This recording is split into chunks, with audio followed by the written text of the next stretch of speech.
Hey everyone, welcome back to Tactical Magic. This is Molly Mandelberg, your host, and I have a special guest with me here today who also works with thought leaders and helps them to grow their businesses. So hopefully we'll get some good business insights and ideas for you on this episode today. Samantha Riley is an authority positioning strategist, best-selling author, speaker, host of the Influence by Design podcast, and has been on the judging panel for the Stevie Awards, which is Women in Business, for the past 2 years. She's built multiple businesses over the past 28 years and grew her first seven-figure business from the ground up before she was 30. Samantha now works with coaches and practitioners to sell and deliver their expertise online so they can live their life by design. It's not just about mastering technology. It's not just about brand or messaging. It's not just about making more money. It's about showing up in a big way so your people can find you. This is about bringing your most wild and authentic self into the hustle and grind.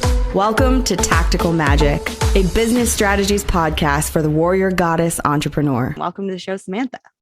Hey, thanks for having me, Molly. I'm excited to be here. Yeah, thanks for coming. So tell us a little bit. I like to hear, because I know a lot of people out there listening have businesses already, and some of them are trying to figure out how to grow their business or even start it in the first place. So what was your journey into becoming an entrepreneur? How did that go for you? As everyone that I've ever met in business, we all wish that there was this beautiful journey from A to B and it was this beautiful straight line, but it never is, right? We always have these twists and turns. So for me, back when I was 20, I was working in corporate. I was in a government job working in finance, which for anyone that knows me knows that it is like the furthest thing from what I'm meant here, meant to be doing. And I had a moment where I looked up, I was working in a very open plan office, and I looked up one day and looked around, and everyone was a lot older than me because I was so young.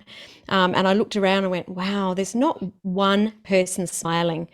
And some people have this moment where their things drop in for them over a long time. For me, it was just that in that one moment, I just went, oh my goodness, I don't want to be here. I don't want to be that person. I don't want to be just, coexisting in a world that I hate for the rest of my life. Not that I hated my job, but it's like I was looking into the future and went, I don't choose that.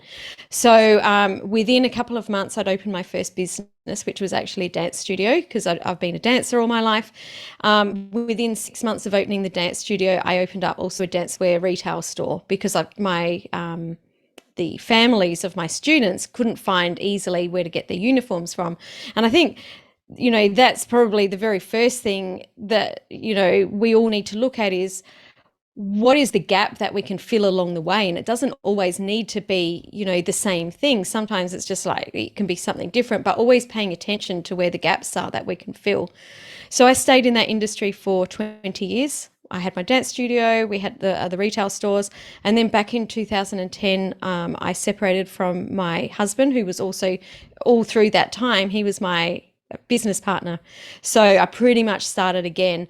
And I had this moment where, I felt like my world was crumbling. But then at the same time, I'm like, actually, I've got this massive opportunity. I've got this huge opportunity that so many people don't have, in that there's kind of nothing left. I can do whatever I want now. So I really looked at that positive and went, well, what do I want my life to look like? I knew that I didn't want to be in a business that I had to put a key in the door anymore. I wanted to be able to work from wherever I wanted, whenever I wanted, as long as there was an internet connection. I wanted to be surrounded by entrepreneurs, because they're the people that I have the best conversations with. So I just went about, okay, so if all of this stuff was together, what could my business look like? And that's when I went into coaching. It was essentially wellness coaching at the beginning, because I had a PT background and I was working in a gym. And we would do retreats for people to live their life by design and live their healthy life. And what came up over and over and over was people saying, well, this is great. I'm eating well and I'm doing all these amazing things, but I hate my job. And so that's how I ended up doing what I was doing, was helping people to really create the way that they make their income, so that it fit in with everything else that they wanted their life to look like. And that's how I'm here doing what I do today. That was the very short version. Well, it was thorough also, I mean, as far as I can tell. And I just want to highlight some of the parts of that. One is recognizing from a young age that what you were seeing for your future was not as bright as you knew it could be. And so you made a Mm-hmm. choice to make a change right then. And I think there's a lot of Mm-hmm. people out there, especially with the last couple of years of upheaval and of, shifting and pivoting our direction and our focus and having to learn life in a new way, that I think a lot of people have become aware of, what, that trajectory that I was on isn't leading me to the level of joy that I actually want to be having in my life. And something has Mm, got to change. And I love that you recognize that so early on and chose to move in that direction. And also the idea that there are gaps that we're aware of that we can fill. And how mm-hmm. how much effort or how much proactivity does it take really to fill that gap? To say these Mm-hmm. people are looking for something, I know how to get it, and I can put it right here for them to get it. And I'm just going to do that so that they can receive the thing they need. I'm already in connection with the people who need this, and I can support them in helping them get that, whether that's the dance clothes or whether that's the business training and support that they need to like start their side hustle or their new business to get out of their job. Totally.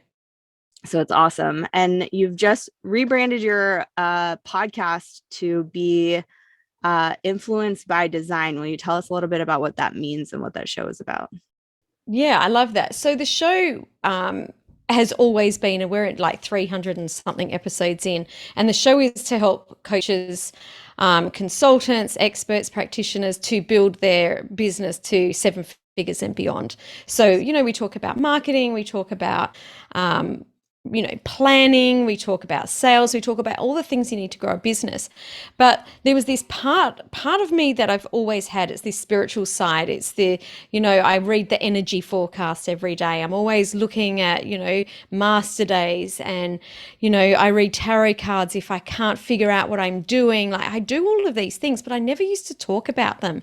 And then I thought, hang on a minute, I've got this really practical side where I know what needs to be done in the business, but I actually use these other modalities behind the scenes to make it happen. And I thought, why am I keeping that to myself? Maybe people need to know that these two worlds can coexist. And in actual fact, my belief is that when they do come together, that's when things really start to happen. And over the course of the last couple of years, I've really delved a lot into human design and been doing a lot of that, helping my clients talking about their human design. And I just looked and went, you know what? I need to be talking about this more holistically so that people can understand that there's so many facets to us, how we operate in the world, how we show up, and how we do build these seven-figure businesses, that I need to include all of it. So hence the rebrand, and I'm super excited to be talking more about this little, stuff that I've had hiding behind the curtains for a little while, and bring it more out into the open. Yeah, we've actually had a couple episodes where human design has come up, and we've done one episode on this show with Mariah Miller, that is a human design expert. But will you tell the people who are listening who haven't seen those episodes what human design is, as in your eyes? Yeah, so human design is how it's our unique energetic blueprint. So it's the energetic blueprint that we're born into this world with, that makes us who we are and makes us want what we want. It's why we're showing up in the world. It's the way that we I guess walk through the world, and it's what we're here for, essentially. Yeah. And what I love about it is that, this is the blueprint before, like when we were born, before we had all these belief systems, before we had all this conditioning laid on top of us. So when I help my clients to unpack their human design charts, they're like, it's like a permission slip for them to be like, that's exactly what I've always wanted, or that's how I've always wanted to do, but felt like it was wrong. So it's like this permission slip to show up and actually be who we're meant to be. And it's changed my business so much to help me, get out of my brain, get out of my logical brain sometimes when I know that this feels wrong or this feels right. And now I can tap into that more. And it's brought my business even more in alignment to what it already was. And it's just meant that everything flows so much easier. And that's what I love about it, because essentially my biggest passion is to help people live their life by design. My message is to share that you can have whatever life you want, and that we create these businesses to make that happen. But then what some of us try and do, and I've certainly done it in the past, and I see so many people doing it, is thinking about their life and their business being these two different aspects and trying to jam this square peg into a round hole of, well, I want my business to be all free and easy and working 5 hours a week, but what I'm trying to do is build this business that needs me for 80 hours a week, and, Mm-hmm. and then getting frustrated because it doesn't work. So it's really understanding what makes us tick and bringing those two pieces together. Yes, and it's so valuable. I've had a few times professional people read my human design because digging into it, it's a huge amount of knowledge to absorb if you just want to find out more about your own design. The books are very Mm-hmm. thick. So I've Uh-huh. had a Yeah. lot of awareness come from people reading my chart.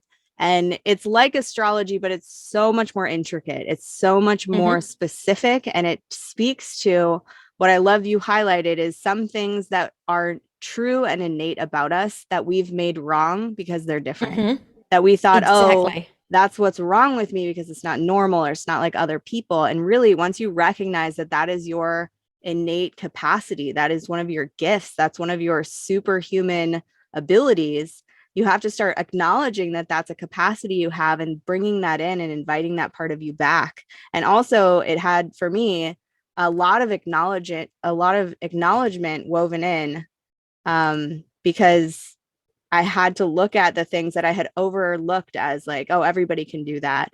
And it was like, no, you actually have these gates and Mm. channels open in a way that most people don't. And that's part of the reason why you can do the work that you do or why you should be doing this work that you're being called to. So there's so much beauty in that self-acknowledgement and also reclaiming those parts that we've made wrong about ourselves. And I love that you're Mm. incorporating that into business and entrepreneurship and how to help people bring those into the world as their modality, as their passion, as their actual work in the world. That's so cool. Absolutely. One of the biggest things for me was actually understanding that the way that I meant to make decisions, because we're taught to make decisions in our head. That's their whole school system teaches us, Yes. like, what do you think? What do you have to do? And it was this moment where the biggest takeaway for me was all of a sudden it's like, no, the decision making doesn't come from your head. Like working through problems, yeah, that does. But the actual decision making process actually happens in your body. And this has been the one of the biggest shifts for me was understanding when I've got an opportunity presented that all I need to do is feel, is this a yes or is it no? And for me, I have a sacral authority, so I know straight away if it's a good thing or a bad thing. And this has really helped me this year with collaborations because people people come to me with ideas all the time. Now, instead of thinking, oh, logically this makes sense and I should do this, and then getting frustrated down the track because I'm putting all this time and energy and money into something that just won't go, now I feel in my body goes, no, this is a no. It's like, done. I don't have to worry about that anymore. So it's an awesome modality. Nice. So I love that you're claiming the six-figure business and helping people scale to it. And I would love to know what are some of the things to be aware of or places to focus when someone is scaling from either nothing to seven figures or from sixes to seven figures. What are the Mm. things that you really invite people to start focusing on? Well, first, what you focus on to get to six figures is very different to what you focus on to get to seven figures. And I think that straight away that's something that I see holding people back. That there's people that are making maybe let's just say $5,000 a month. You know, they've got going, they've got proof of concept. People are starting to purchase their coaching, and then they're trying to put these big, seven figure ideas in, and it doesn't work like that. You have to be able to step through it. So the very first thing that I always look at with people that are just getting going, usually they've got a product that is good. It's their messaging. Their messaging is definitely something that needs to be dialed in. Anything to do with messaging, content, those are definitely like number one. And number two is having clarity on what what their offering is, what their product is, or their package. Because a lot of times when, and you probably notice this too, you ask people, well, what is it that you're selling? And they kind of start, oh, well, I can kind of do this thing, or it depends on, and there's just too many barriers there. It's just like, no, this is the offer. This is who I work with. This is how much it is. This is what it looks like. And what happens is that when people are unsure of that, they subconsciously hold themselves back from sharing that, because there's almost like a little bit of internal, like right down in the depths of their body, a little bit of shame of, I don't want to get found out that I'm not really clear on what this is. So having clarity of message, of their offering, is definitely where they need to start to really take it to that first 6 figures, and to get really clear on that. Once they're at that low 6 figures, the next thing that they're going to butt up against is, I don't have enough time to do everything. So that next piece is, who are you going to bring in on your team? And this doesn't mean that you need to hire someone full time. It might be, you might start off with freelancers, or a part-timer, or, a concierge service where you've got access to a whole heap of freelancers. But you do need to start bringing in someone to help you, because you can't do everything on your own. And I think that's the biggest things. Systems and automations is definitely another piece. So automations for your marketing, whether that's your CRM, or what do your funnels look like, where are you pointing people, that needs to be nice and clear, so that you can start to scale the leads, or the audience that you've got, and start to bring them in, so that you're speaking with people every day. So they would be, I guess, my top first things to look at is your automations, your systems, your team, and going back right at the beginning, your clarity of your offering and your message. Yeah, messaging is definitely a huge piece for sure. What are you most excited about in your own business right now? Oh, I like this one. What am I most excited about? So we've just done, I don't know when this is going to air, but we're recording, near the end of the year. So for me, it's always around planning and setting our KPIs. So whilst I do have this spiritual side, I also have this super logical side of, okay, well, let's start to drill down. What are our offerings for the next year? What are our numbers?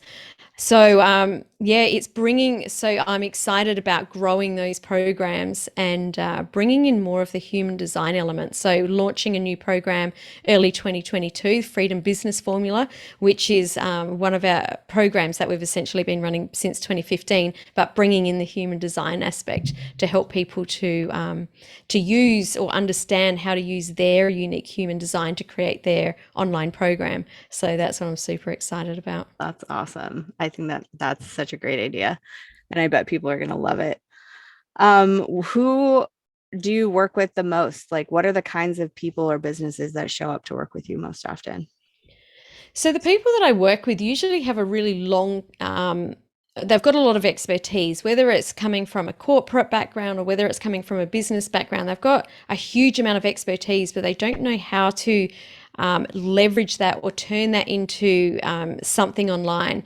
So these people are normally going through some sort of transition, whether it's whether they've got like new children, or the children have just gone to school, or whether their children are leaving home, or maybe there's some health issues with a family member, or divorce, some sort of transition that makes them look at what they're doing and go, actually, I want to do things differently.